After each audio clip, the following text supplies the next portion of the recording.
Hello, everyone.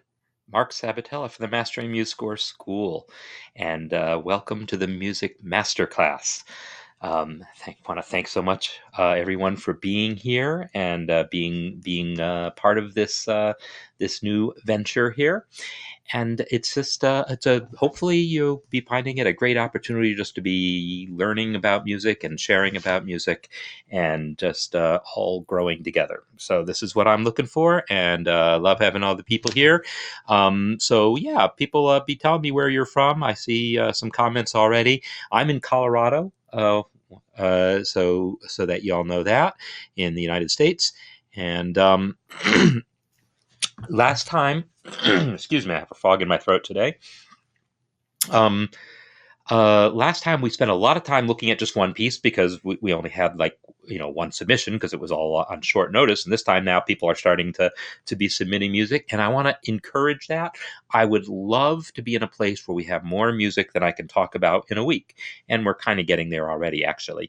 But I want to be able to pick from a lot of different things and maybe make little sets and say, this week I'm going to look at some piano pieces, and this week I'll do that, and have some options, and then we can be continuing to be giving each other feedback during the week, so it's not only about what happens during these sessions. I mean, I really feel like there's a lot of potential here to do tons of things. So there are some pieces submitted that I want to be taking a look at and talking about, and it'll be a different sort of thing instead of only half my face. So I see my whole face. So probably your screen is cut off because I'm seeing the whole thing. But in any case, my face is just my face. Every once in a while, you may know that I might make some sort of in fact, I see if you can fix that, because I actually do plan to use some visual aids today that will be better if you can see the whole camera that I'm doing. So you should be seeing a square at the bottom right. So make sure you go full screen or do whatever it takes to see that. And it'll be more important when we get to that point. So yes, hello everyone, and I'm looking at things to see. I see lots of welcomes, and oh, my coffee. I don't have my coffee, but I had a cup earlier. So I want to start by actually talking about starting, because we had a really interesting comment that came in a couple days ago from someone who submitted a piece, and I'm going to go over to where that piece is. In Music Masterclass, in the group, and let me just make sure I have the link posted in the chat. Oh, I need to get to the chat window. Sorry about that. I'm partially prepared, partially not as prepared as I should be. And that's just something to be used to with me. So this will be the Masterclass group. So this is the group on MuseScore.com. And so definitely whatever, join the group. It's all, you don't need an invitation or anything like that. So when you join the group, you'll see that there's a place for discussions here, and someone posted one here, and I'll talk about that piece. But also under sheet music is where you can add your own sheet music, and after you've uploaded, you can add to the group. And I want to talk about this one piece submitted here, David Masalink. And of course, I'm just going to pronounce names that I can, and we'll live with it.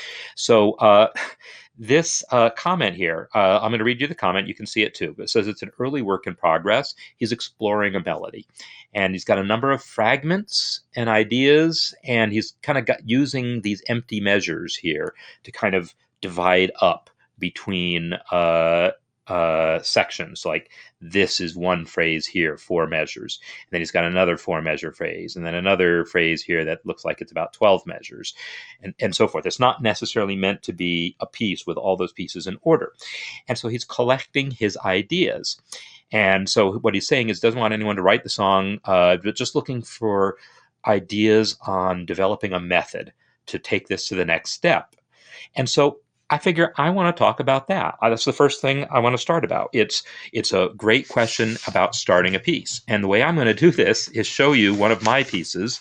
as it started. And this is where, Marcus, I'm hoping you've gotten your camera working. Oh, okay. Australia, yeah. Time zones in Australia, and I know the Philippines and actually China can be, and Japan cannot be good, but I'm trying to pick times that work. All right, so this is actually, before I show it to you, this is the beginnings of the very first piece that I ever entered into MuseScore. And I had written it previously. I wrote it when I was using Finale back in the dark ages, early 2000s. I wrote it for orchestra. And then there was a project that came up where I was basically commissioned to write a piece for this special ensemble that had a mixture of some jazz and classical musicians. And I was asked to write a piece for that ensemble. And I decided to take this orchestra piece that I had already written and sort of rewrite it for that ensemble, to rearrange it. And I want to show you how that piece started out. So if you can see, and it won't matter if you can, see details here. It's not about details. But what it is scribbles, right? This is chicken scratch. But it's chicken scratch with a purpose. So this here, you don't even see any actual notes on this page, right? It's lines and things indicating pitch levels, because I wasn't sure about actual notes. I didn't write this at the piano or in my notation software. There's some actual notes down here, because I did eventually find some actual notes. And then later, I have page 2. And again, it's scribbles and so forth. And here's a few actual notes. And page 3, more actual notes here and just stuff. So and it goes on. I got, I guess, 5 pages worth of notes. And it's essentially the same thing that David has here. They're fragments of melodies. Some of them have chords attached to them. Some of these fragments have chords, some don't. And some of them don't even have pitches. As I said, they're just sort of, indications of where I saw the line going up or down.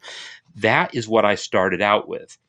And so it's a similar process. I did it not into notation software, not because I didn't have notation software. I was using Finale. I wrote it this way because I didn't want to commit too soon to anything. And as soon as you put it into notation software, things get very concrete very quickly. And I find that is in some ways a detriment. In other words, like when we play this melody here,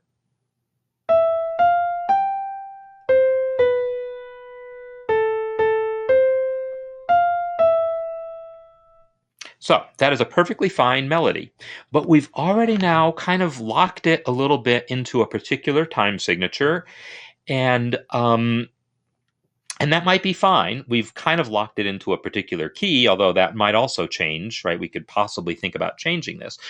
But for instance, there's certain places, like let me find that one place. This melody right here.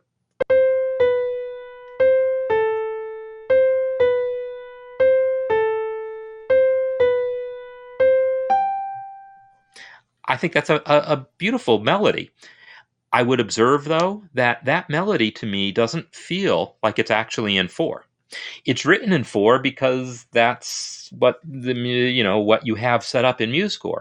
But I'm hearing ba da da dum, ba da da dum, ba da da dum. Right? I'm hearing it in 3 with this as a pickup. And then that is the downbeat, the half notes here, the long notes as downbeats. Now, maybe that is not, in fact, what you're hearing in your head. And I've done that before. I've written melodies before, put them in one, thought they were in one time signature, and then later on realized they were in another. And if you look at my pieces here, here's another fragment of melody. They're just these fragments here, and I'm writing them in a way where I'm not being too specific about the rhythm. But you can see, if you can see, it's 2 notes close together and then kind of a gap, and then some more notes and then a gap. those gaps are how I'm indicating what I thought were my long notes, and then I was going to sort out the exact rhythms later.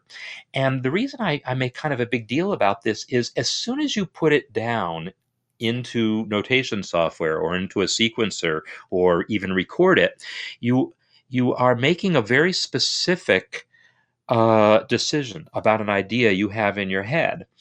And that specific decision, the first thing you put down on that you hear, because as soon as you play it on the piano or put it in notation software, you're going to hear it. And you are now no longer hearing your original idea. You're not hearing, okay, good. I'm glad the sound is working for most people, because I was a little concerned when I was playing the audio that maybe I didn't have that set up right, but I think I do. And my mic looks like it's set up. It looks like things should be good. So, where was I saying? Oh, yeah, the moment you hear the playback of something, or hear, yeah, especially computer playback, if you enter it into the software and then hear the computer playback, now that is the first concrete thing you've heard. And it immediately takes precedence over what you originally heard in your head. You might have heard an idea in your head that might not be exactly what you wrote down. But the moment you put it into notation software, you're going to hear what you wrote down. And now your memory of what you originally thought of is fading. It's being replaced by the very concrete thing you're hearing. So I don't like to make things too concrete too soon, because I'm afraid I'm going to lose my original thought.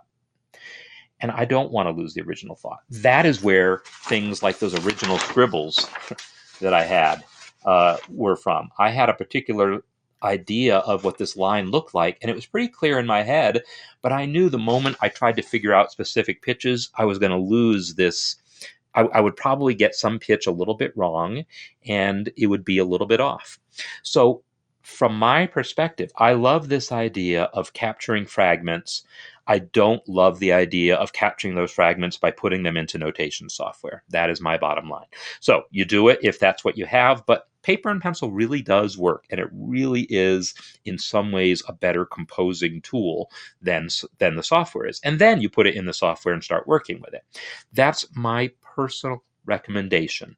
Yeah, it's a personal recommendation. If you do enter stuff into software, what you want to do is resist the urge to think, oh, now that it's in there, I can't change it because it's hard to do the editing. You don't want it to be about what's hard to do in the software. You want it to be about being true to this musical idea that you have. So that is my thought about that. The other thought about this piece, because again, I'm not going to try to compose it. I'm not going to do anything else with it, is just talk about the fact that what we have are melodic fragments, but what we don't have is any harmonic context for these. To me, I typically will develop both of those things kind of together, but kind of not. Sometimes I'll have harmonic ideas that don't have melodies attached yet, or I'll have melodic ideas that don't have harmonies attached yet. And sometimes I might be developing them both at the same time. And if you're not hearing a harmony when you write this melody in your head, what's going to typically happen is you're going to write melodies that essentially keep coming back. First of all, they'll stay in a key. Your ear is never going to take you outside the key of C. And if you look at this, that's exactly what's going, right? We have no accidentals. Your ear is going to keep hearing the key of C, and you're probably going to keep coming back to C chords pretty often in melodies that kind of fit those C chords. Whereas if you start to play this thing on the piano or start arranging it, for instruments and put chord symbols on it, or puts other instruments in there and put chords in there, when you hear this B, your choice of what harmony you heard over that B is going to largely dictate what the next measure should go like. Like when you're writing this piece,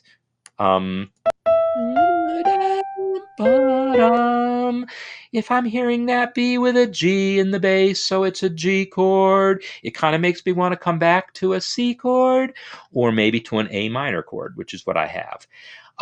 However, underneath that B, there might be a totally different chord happening. There might be a B major chord happening, in which case it's probably going to pull my ear to an E minor chord here. And so, because the circle of fifths. So I want to kind of know what the harmony is that I'm hearing under that B chord, because it's going to help me decide where that B might go. And in point of fact, there might be multiple options. And that's why you see things like this. I have this melodic line here, but then I have an arrow going down here to kind of a second ending. I saw one place that melody could go, but I also saw a different place it could go. And I didn't want to write it down too specifically. I didn't want to make the choice of what happens after this second measure. You've kind of committed to this third measure. But if I was writing this melody, I might have tried a couple different chords under that B. And one of them might have led me to one place, and one might have led me to another place. And they're both good places to go. So I'm going to show you actually what that piece ended up being like. I'll put in my original version of it. This was done in MuseScore 1. It was literally the first piece I ever entered into MuseScore, and I did it just to see if I could learn to use MuseScore, because I had just been introduced by it by my students, and this was as we were getting ready to release MuseScore 1. It wasn't even I wasn't part of the team. I wasn't involved in any way. This is what got me involved. I got hooked after entering this piece, and then I wrote a blog article about my experience and the things that I thought worked really amazingly well, places where I thought there was opportunity for improvement. And as a result of that blog article, I got in touch with the people who were the other developers on it and sort of became increasingly involved. So I'm going to play you little bits of this piece just so you can kind of hear where all those scribbles might lead.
And that's a good stopping place there.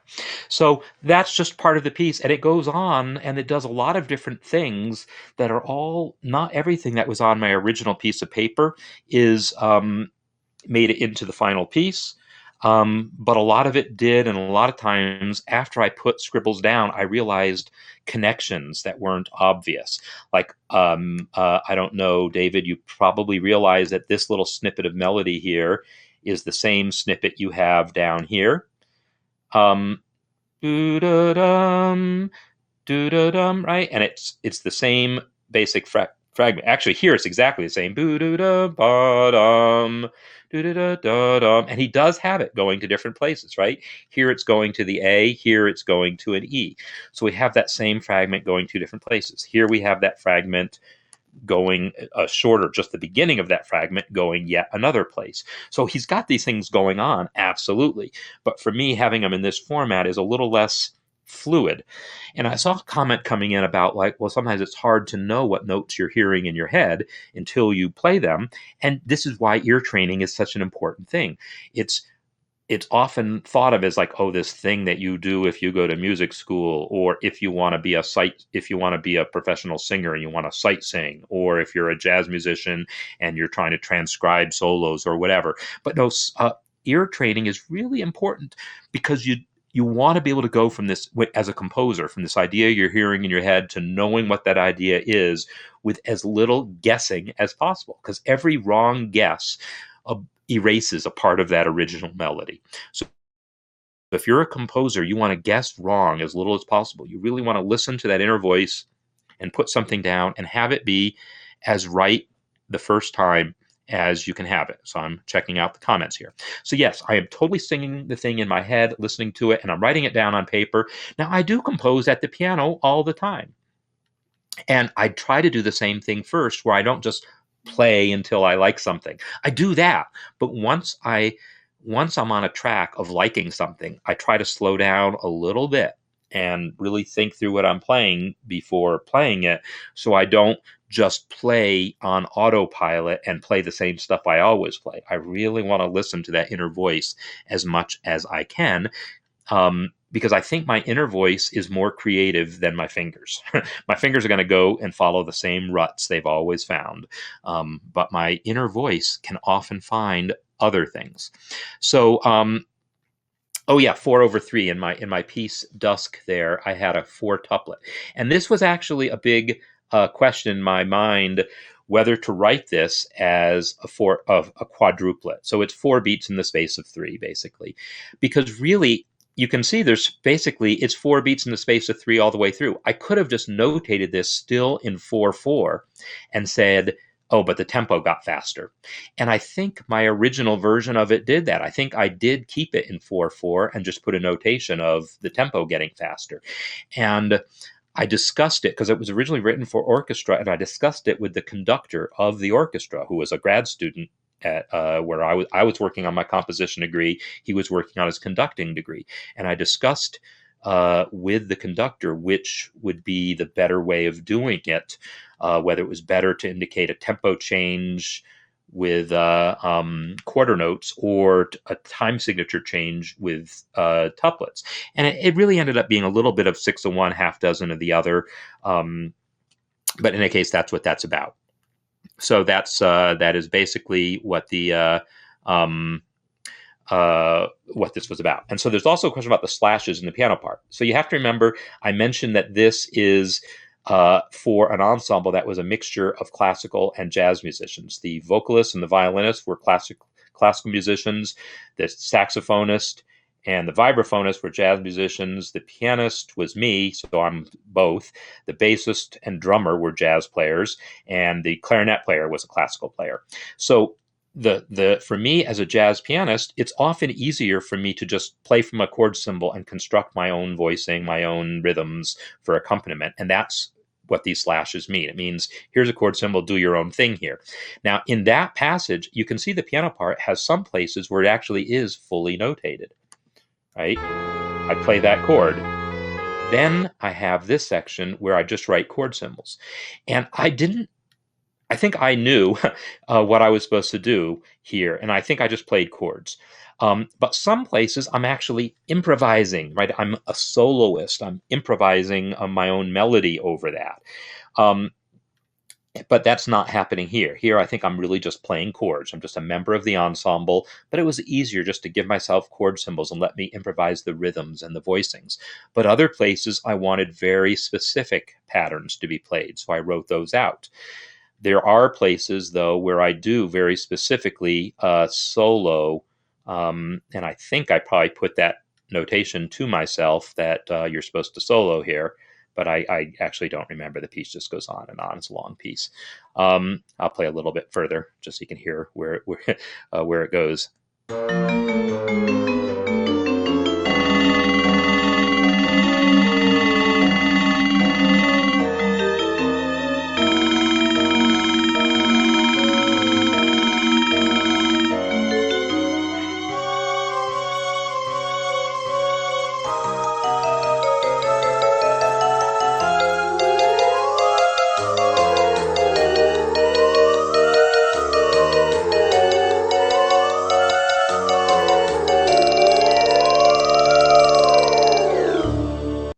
So throughout that whole passage, you see the saxophonist has these slashes. He is improvising up a storm. He's just wailing and just moving his fingers really fast over those chords. And I told him it's not about making melodies here. It's about creating excitement. So what you were hearing there was actually just accompaniment for the tenor saxophone solo, but it's very, very, very busy accompaniment. Sometimes the accompaniment is supposed to be simple, and then an improvised solo can be kind of heard as the main thing of interest on top.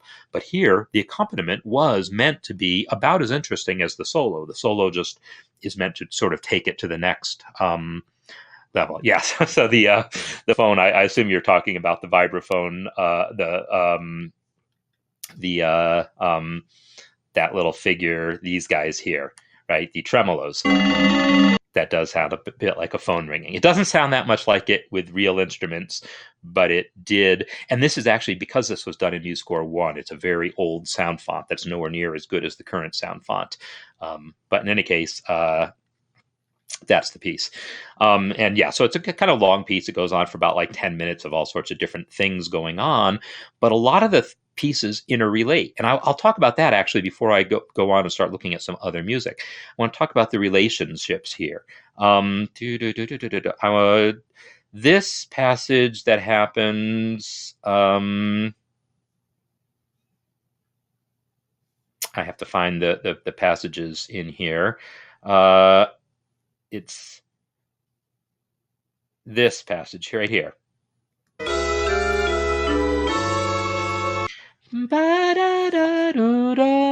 That figure is one of the scribbles on one of these pages. But later on, I wrote another scribble or another one of these passages that later on I realized was essentially the same figure, but totally different. And let me show you where that figure is, because it's coming up in a bit. So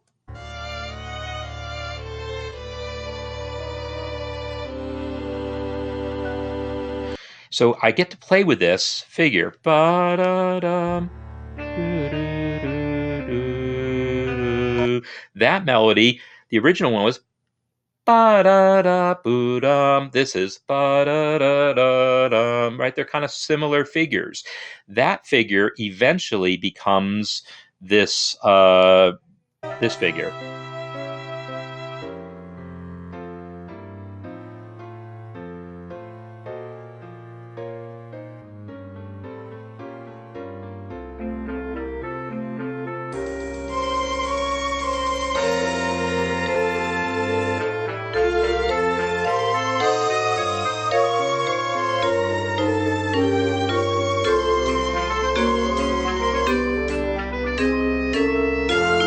So I use the same melodic figure, and kind of juxtapose them in different ways. Once I had those scribbles down and saw how similar they were, I started finding ways of combining those sections. So again, when we talk about a process of composing, when you have these fragments, this is a lot of what it's about for me, is taking a step back and looking for these connections and seeing, hey, I could go directly from this phrase and then jump down to this phrase.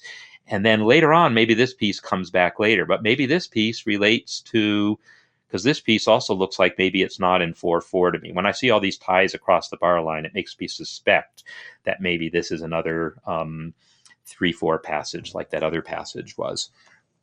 So yeah, thanks. It's a real simple little melody that I had there, but it sounds nicer with real instruments. It sounded really nice with the orchestra playing it. It was a brass choir there, and it was really nice at that section. EKG, hope you're okay there, James. So it was a pleasure listening to your piece last time.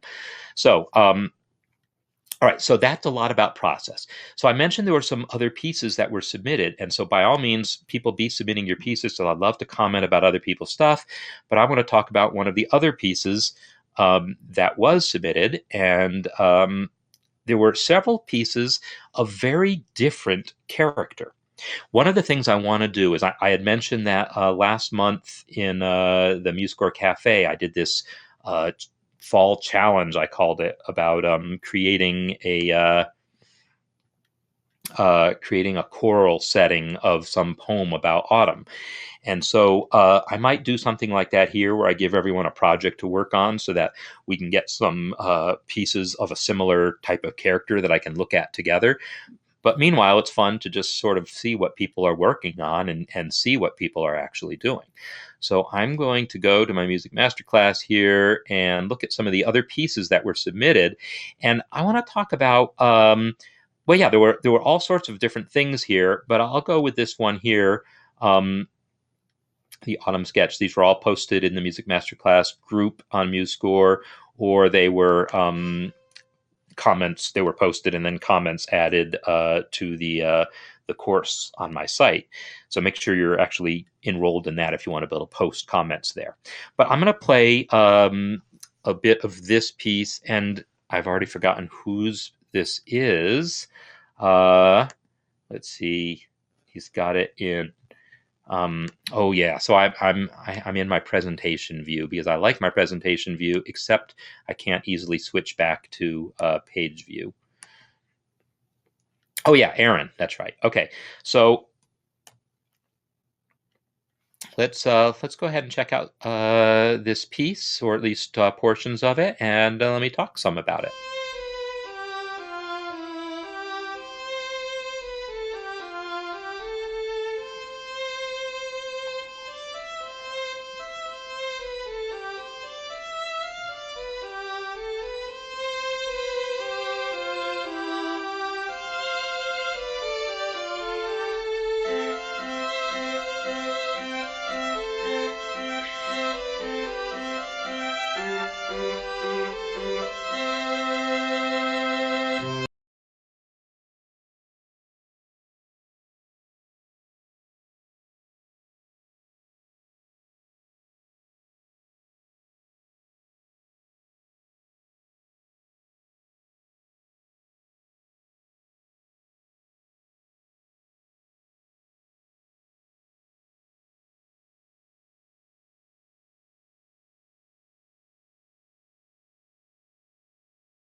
Okay, how about now?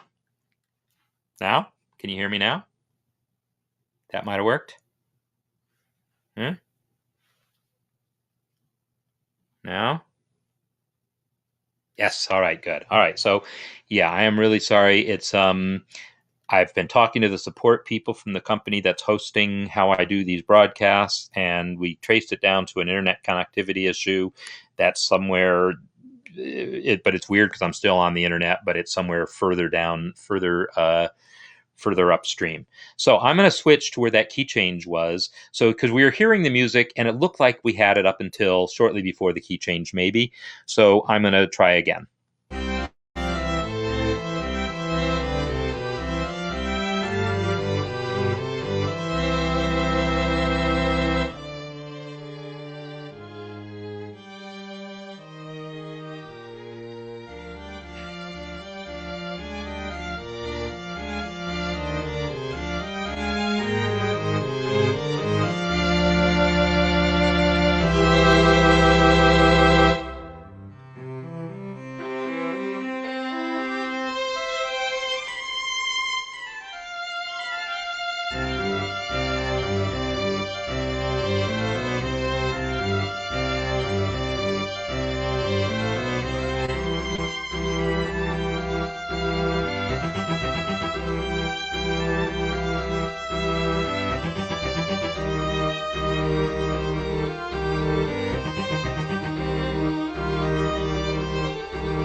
Okay, I'm going to pause there. Oh, no, it's almost done.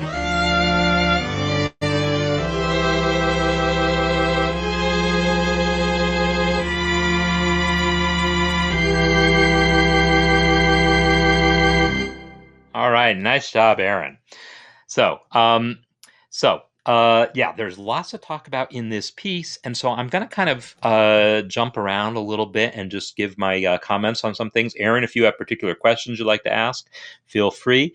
One of the reasons Aaron had mentioned that it's sort of a nice coincidence that he had just composed this piece recently, and then yesterday for the MuseScore Cafe, my topic was writing for strings, and so we got to he got to see me talk about some of the things that he had been dealing with, because I believe, Aaron, you said you don't play a stringed instrument, right? I'm pretty sure that's what I saw. So the last note, that final note, you'll see it's colored. It's kind of this dull yellow color. That is MuseScore's way of telling you that note is not in range for the violin. Now, in point of fact, there's any number of violin sonatas in which a player might be asked to play that note, and you can do it. You can move your fingers close to that bridge as you want and get ridiculously high, but it requires a certain degree of finger strength just to be able to play it, some skill to be able to get its reasonable tone out of it, a lot of skill to make it in tune. So notes like that are definitely iffy to write for violin, and so you might have to consider whether you are really getting your money's worth out of that C, or whether you'd really be better off with this C down here. It's going to depend on the players, really. Okay, so that is something to be aware of. So when it's telling you this note, and by putting it in this color here, this kind of dull yellow color, what it's telling you is it's not completely unplayable. Because some instruments, like on a piano, right, you can't go higher than the highest note on that piano. There's some instruments in which you cannot go higher than that or go lower than that. And there's others where it's a question of skill. And so MuseScore will use this color to indicate, well, if you're skillful enough, you can do it. And then red is usually to indicate, oh, it's totally impossible. But even then, no, that's not really the case. It's like, oh, your average professional player would not be expected to be able to play it. But the notes in red, but the notes that are in red could still be played by a really super skilled player. And so those are things to keep in mind. But yeah, that's definitely a questionable passage here. So one other reason, while I'm on this note, as a general rule, when writing for any form of ensemble like this, of similar instruments, like writing for string quintet like this, or string orchestra. So Aaron, I don't know if you actually intended these to be individual, like 5 instruments, or whether you expected a whole string orchestra, like, a whole bunch of violins. But in any case, when you're writing in this sort of style where you have 5 parts happening, generally speaking, as a general rule, you don't want to have gaps of more than an octave between adjacent voices, other than maybe to the bass. So between the viola and the cello, or with the cello and the bass will typically just be an octave apart anyhow. But if there's bigger gap there, that's okay. So here we have this high C, and we have the G here, and then that G down there is a big gap away. That's 2 octaves lower, right? This is G6. This is G4. So this is 2 octaves away. So that's another reason why it doesn't tend with real instruments to balance as well when you have those gaps. I'm not saying it's not doable, but I will say that if you took those notes down an octave, chances are you would like the results better when you hear it played by real musicians. So yeah, you could possibly get away with a harmonic, but it probably won't be audible over, because the harmonics typically aren't going to be that loud. You can use it in a solo setting, but probably for a big triumphant final chord, that harmonic is probably not going to cut through, is my guess. Okay, so let me make some other observations. So the beginning here, we have this nice counterpoint that happens where we have this melody that's got some nice use of syncopations in it, right? When I talk about syncopation, the fact that this note is on the and of 4. If I were to define syncopation in a nutshell, here's my definition of syncopation for you. It's a note on a weak beat, not immediately followed by a note on a strong beat. So in order to talk about what's a weak beat and what's a strong beat, you have to maybe get a little deeper. But beats 2 and 4 are weaker than beats 1 and 3. So if you have a note on 2 or 4 that's not immediately followed by 1, like a note on beat 2 that's not immediately followed on beat 3, like here, this is a note on beat 2, not immediately followed by 1 on beat 3. So that's a syncopation. And the same is true if you have one on 4, not immediately followed on 1. That's a syncopation. Then within each beat, the offbeats are the weaker beats. So if you have a note on an offbeat, like this F on the and of 2, and it's not immediately followed by a note on 3, it's tied into it. Whether it's tied into it or there's a rest, doesn't really matter how that goes. If there's a sound on the and of 2 and there's not a new sound on 3, that's a syncopation. So this is a highly syncopated line. We have the and of 2 here. We have the and of 4 here, neither of which are followed by a note on the beat. And we have a note on 2, not followed by a note on 3. So that's some syncopation. So, okay, so that's good to know that you just sort of picked a template, but it's a good template. It's the string quintet template, I guess. So, and this is a thing, like string quartets are extremely common, right? Violin, viola, cello. And I spent a lot of time talking about that at Cafe today. A string quintet would be that plus a bass. There's other possibilities. Sometimes they'll have 2 violas or 3 violins, but string quartet is pretty standardized. String quintet, not as standardized, but this is one form. But this is also the instrumentation of the string section in an orchestra. And so there are, you could totally present this to a symphony orchestra to play, and they would say, oh yeah, we've got first violins, we've got second violins, we've got violas, we've got cellos, we've got basses. And they would, there would be, probably 20 people on this part, 20 people on that part, 15 people on that part, maybe 8 people on this part, maybe 4 people on that part. I'm just sort of randomly throwing out numbers. They're not random. It really is about that proportions. So anyhow, you've got this melody. It's nice. It's got some nice, interesting syncopations in it. And then we hit the end of that melody. And then the second violin comes in with the same melody. So what's going on here is this is a canon, is the term for that. There's lots of different types of counterpoint, but this one I would term a canon, where the next voice enters with the exact same melody, including the boo-doo-doo-dum, boo-doo-da-da-dum, the same figure, and doo-doo-dum, doo-da-dum, ba-da-dum, ba-da-dum. Does it continue exactly the same? Yeah, it does, all the way up until the end of that phrase. So it's a two-voice canon, and then the viola enters not with a yet another version of the thing, but with just a static accompaniment, and it's just a one. C, C, C, C. Notice it's alto clef, so those are C's. C, C, C, five, five, five, five, one. So the canon at the beginning is all based on just a one chord and a five chord, which is good. To me, first of all, when you're writing a canon like this, it's always a safe way of writing it if you keep a simple harmonic pattern, because then you have some confidence that when you layer more different melodies on it, they'll all harmonize with each other, because they just, all they have to do is keep keep within that harmonic pattern. That said, the way that you are actually putting some of these melodies here, well,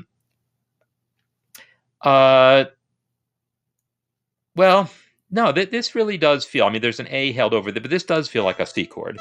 C chord, C chord, C chord, C chord, C chord, C chord, G chord, C chord. All right. So one thing that doesn't ever happen in this piece that I can tell, because like here's now the next statement of that thing, and it's again in the second violin. Typically, maybe you'd let a third voice enter with that and let that show up in the viola or something, but it's not going to be a canon for very long, so that's fine. But I do just want to talk about one aspect of canon technique here. So we get the same melody again.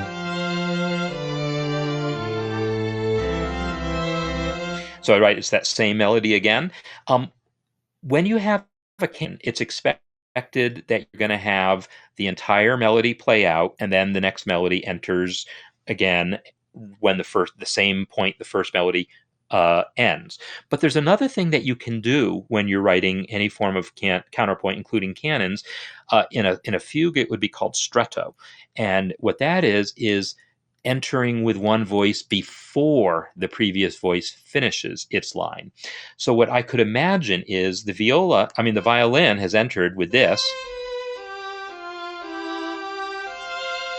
What I could do is right at this point, bring in that original melody again, but in the cello, since the cello doesn't have anything better to do yet. I'm not saying there's anything wrong with what you've got. I just am demonstrating some other things that are possible. So this, now bringing that melody in cello, creates what's called stretto. So we had our first violin full statement of the melody. The second violin is now stating the melody, but before the second violin finishes, the cello comes in with the same melody. I want to hear what that sounds like. There's a good chance it's going to work because the harmonic context is simple enough that it should work. It's going to be a little off harmonically because of where that 5 chord is, where the 1 chord is, but I'm going to come back to that in a second. I want to hear this.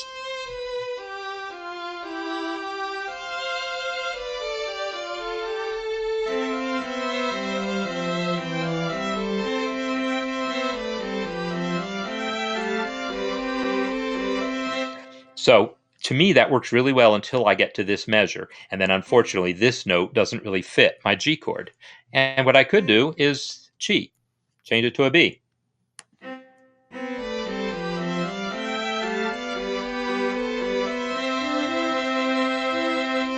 Right? So that is totally in keeping with the style of what happens here. You're totally allowed to do that when you bring in a second voice or a third voice. If it doesn't harmonize perfectly with the existing intervals, you can fudge the intervals to make it harmonize.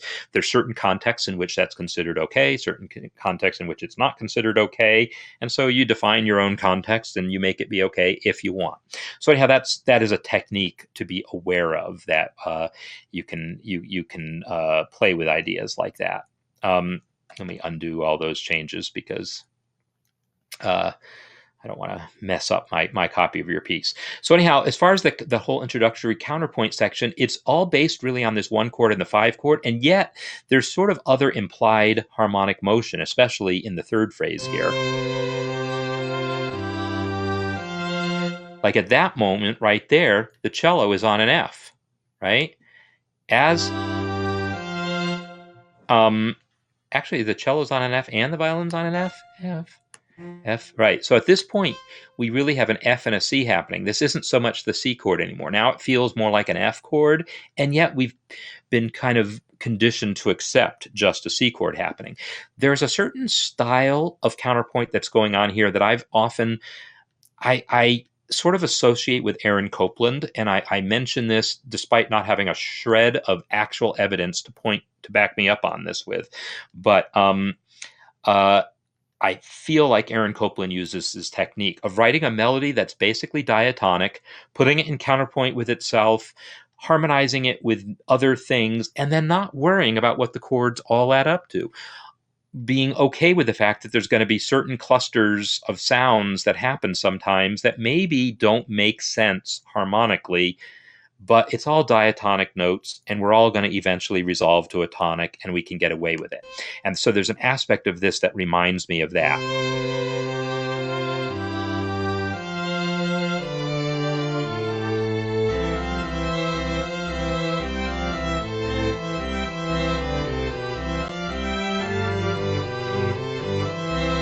And if I wanted to take that a step further, what I could do, let me just demonstrate this. I'm just going to put some random notes here in the viola part.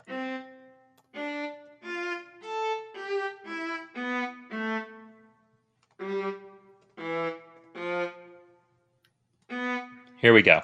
Random notes.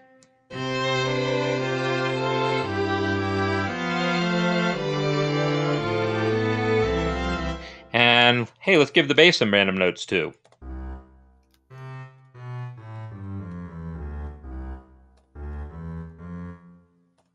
Here we go.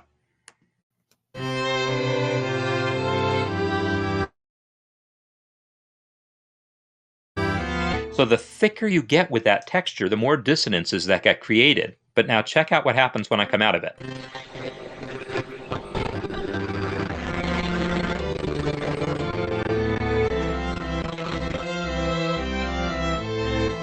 So it's a technique that you can use to create a certain amount of complexity, a certain amount of dissonance. If these lines make sense in themselves, they're going to make sense together. It's going to be chaotic for a few measures, and then you come out of it with what you really want. Now, I didn't particularly like that chaos. I mean, I like chaos, but I didn't like that chaos. So I might look at that. And I think what I didn't like so much was doublings. I think like once I got here, yeah, I like that. Here, there's actually doublings I don't like. There's this D, I don't even know what it is. Yeah, whatever. You can play with these things. The point is that you have a lot of freedom to do things contrapuntally. In fact, I put random notes in here. Let's not make them random. Let's make it be another stretto. Let's take some of the line that we had here and put it over here. And down an octave. Oh, I just messed up whatever I had. Okay, down an octave and repeat and repeat. Okay, so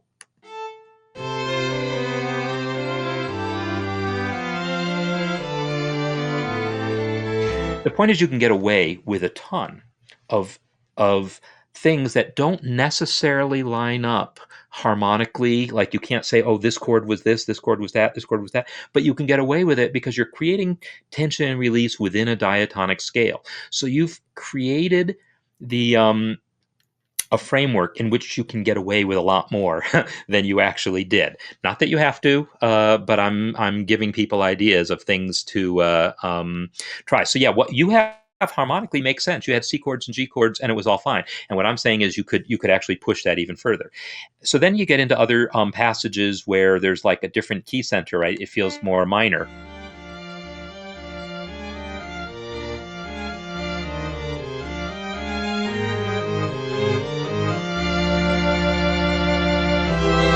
And then resolving the Picardy third, resolving that sort of minor-ish sound to this major chord here. I say minor-ish, but even though you got 3 flats here, and that includes an E flat there, something about this isn't sounding like, so it doesn't sound like E flat major, nor does it sound like C minor, and I'm not sure exactly what you're going for harmonically in this section here. I'd have to...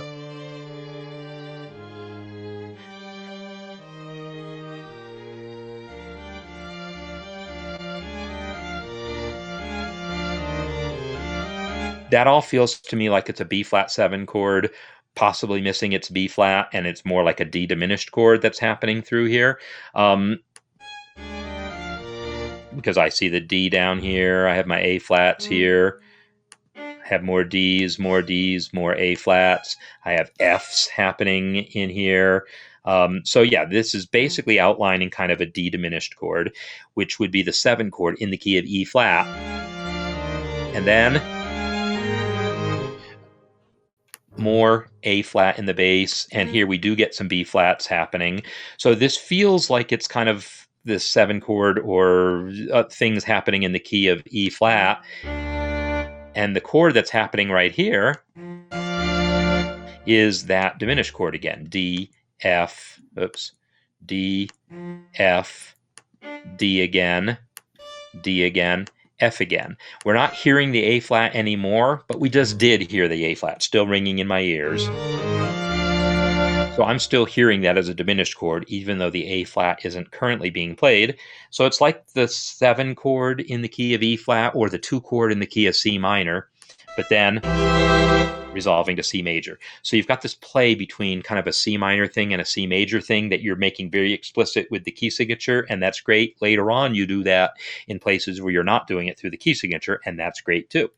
Now we have this next section, which has this nice little lovely building thing, and I want to talk about this section a little bit, just because this sets up the most rhythmic part of it, and there's in my experience as a jazz musician, we have, like, I play with drummers a lot, and a drummer is sitting there keeping a steady beat going, and a bass player is usually keeping a steady beat happening in their line.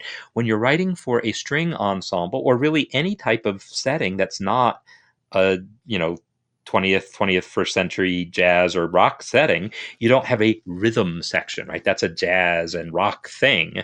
It's not a thing in any form of classical type of tradition. And so if you want to create something that has that kind of rhythmic, you do it by having what's called a motor rhythm, a particular rhythmic pattern that kind of repeats somehow. And that's what you have going here. You have this pattern now.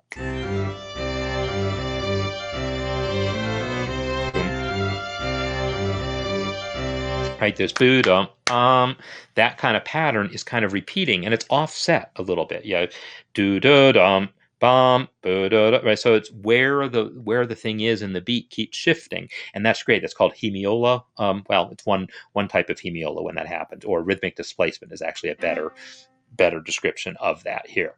But we have this phrase. In some sense, it's just 2 notes over and over again. Be dum, be dum, be dum, be dum. B dum B, and then D dum B dum. It's really a 2-note figure that keeps displacing rhythmically, and then we get a different figure on the violin. Dum ba-da-dum ba-da-dum ba-da-dum ba-da-dum ba-da-dum ba-da-dum ba-da-dum ba-da-dum ba-da-dum ba-da-dum ba-da-dum. Right, so that figure becomes a thing, and that in a lot of orchestral pieces is where your motor rhythms come from, because violin players can do that all day. Bump, bump, bump, bump, or bump, bump, bump, bump, bump, bump, bump, bump, bump, bump, bump. I don't know exactly how they do it. You have them all marked as down bows. Oh, no, that's a marcato. It's not a down bow. Sorry. I don't actually know if a violin player would want to go bump, bump, because it's the same pitch. I kind of feel like you probably have to change direction on it. So down, up, do, or maybe go down, down, up, down, down, up, down, down, up, down. I don't know exactly what's going to be the most natural, but those kinds of rhythms are very typical to see in the strings to create that sort of motor rhythm while you have other stuff happening. So that all feels like, yeah, that's all in keeping. Here, by the way, is where you're introducing that more minor-y sound, right? You have a C minor chord, basically, C and E flat here, and G. So it's a C minor chord happening. So you're going back and forth between this major sound and then minor.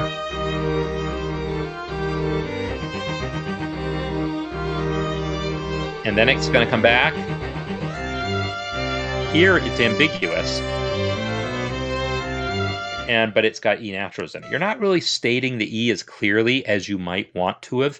If you really wanted to say, hey, we've come out of that minor section here, I could have used a really positive, strong E. So maybe that.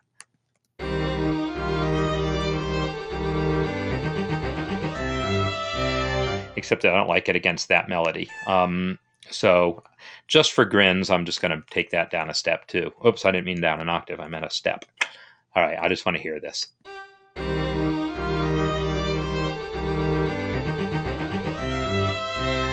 So now it's a very clear C major chord.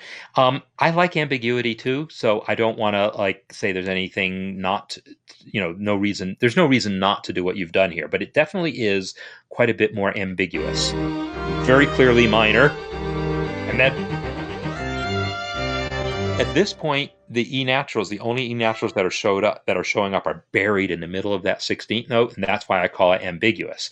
And so it was interesting because I didn't know if it was going to come back to major or minor. It's still kind of ambiguous. The E naturals are all a little bit buried, which is fine. Now I'm hearing the E. Where am I hearing E? Oh, cello. So now we finally have a very clear sense of C major happening. So Trans-Siberian Orchestra, yeah, and it's definitely a orchestral cliche that no one owns.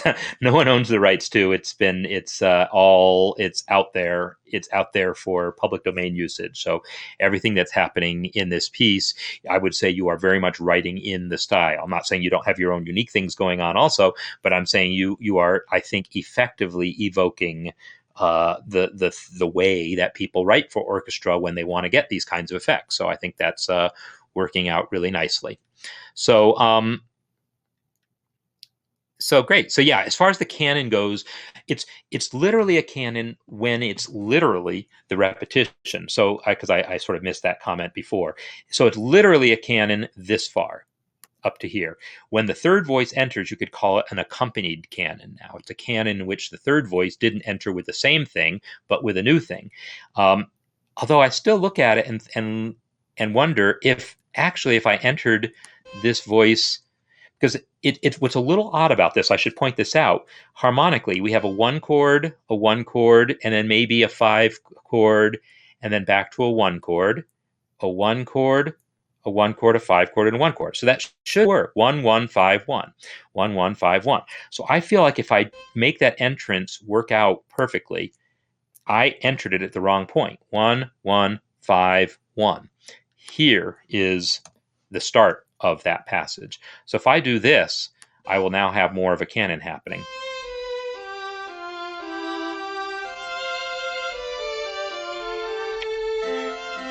Now, 1 1 5 1.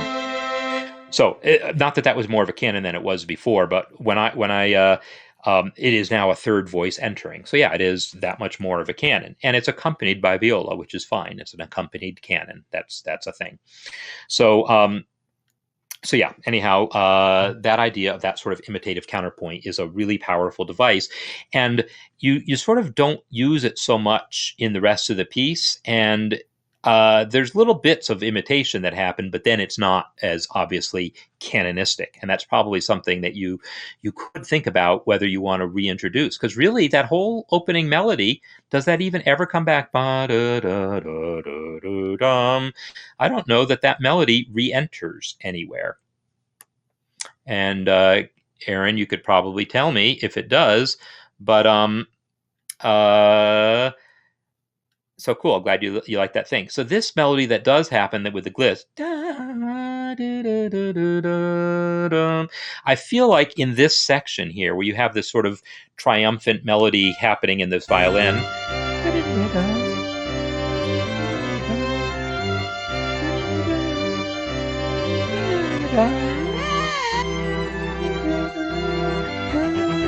This whole section here of this melody, by the way, as a logistic thing, you should really have given that melody to the first violin and the repeated boring stuff to the second violin.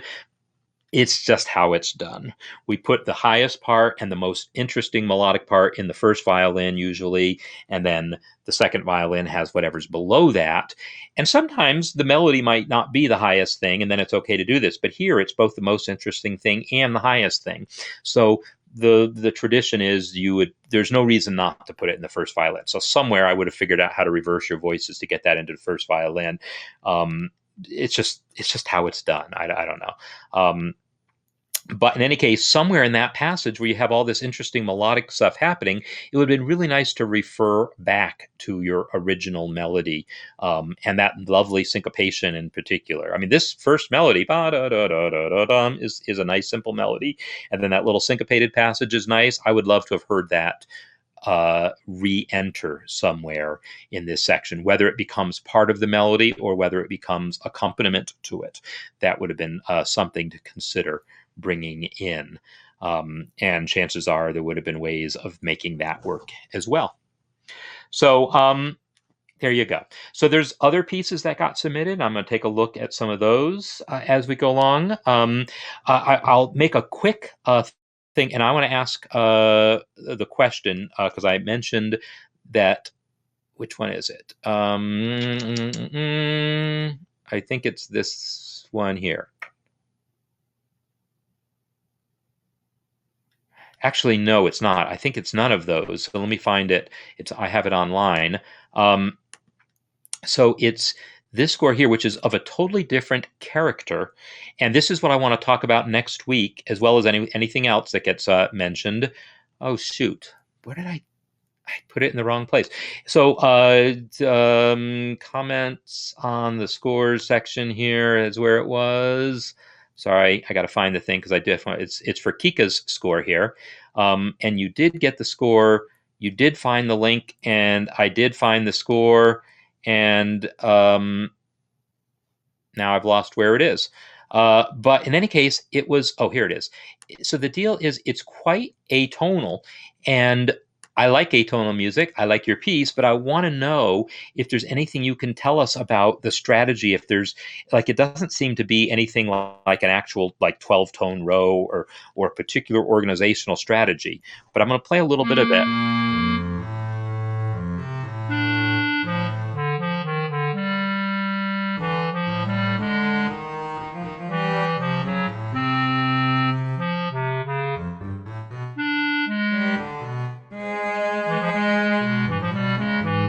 So I'm loving the lines here, and to me they're interesting lines. They work together interestingly. There's lots of things that I could talk about them and will talk about next time, but I would love it if you can tell me anything you could, Kika, about your thoughts behind this, what you were going for, if you had a particular strategy happening in terms of the use of the interplay between the voices, what kind of harmonic language you are drawing from here, because that'll help me in giving my feedback to you. As it is, there's a number of things that I can see that I can talk about, and I want to talk about them, but I want to talk about them in an informed way. So that's one of the pieces I want to talk about next time. And I would love to see some more submissions. And yeah, thanks, Aaron, for the tips for everyone else about how to add your score to the group when you're looking at your score. If it's your own score, oh, I lost my dusk score. But if it's your own score, you'll see 3 dots over here where you can add to group. And so you'll have to have joined the group, which is why you want to come here and join the group. Since I'm already in it, I don't see a join button, but you would. At least I think you will if you are not already in it. So let me go to a private tab and just make sure. Yeah, there's a join button there if you're not already in. So you just want to join it. So, so I hope you've gotten something out of this. Totally different set of things that I talked about than last time, and that's what I'm expecting here. I'm expecting every week to just be surprised by some new and interesting thing to want to talk about, different styles of music, different types of instrumentation, different sorts of issues that come up along the way, and I'm just really looking forward to just keep doing this and get to just share things with you. So thanks everyone for being here. And new concert ukulele, nice, very cool. Oh my gosh, you're on your way, so you're like actually going out. So that's great. I don't know if that's been a thing yet, but I'm glad to hear, Colleen.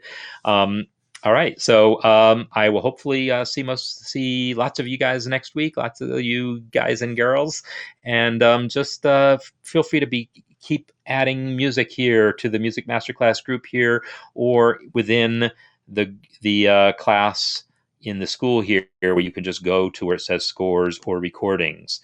And I saw, Aaron, that you had also posted a link to your YouTube channel there, and that's great. So there's some recordings there that we can talk about at some point as well. So anyhow, again, thanks everyone for being here, and I will talk to you next week. Bye.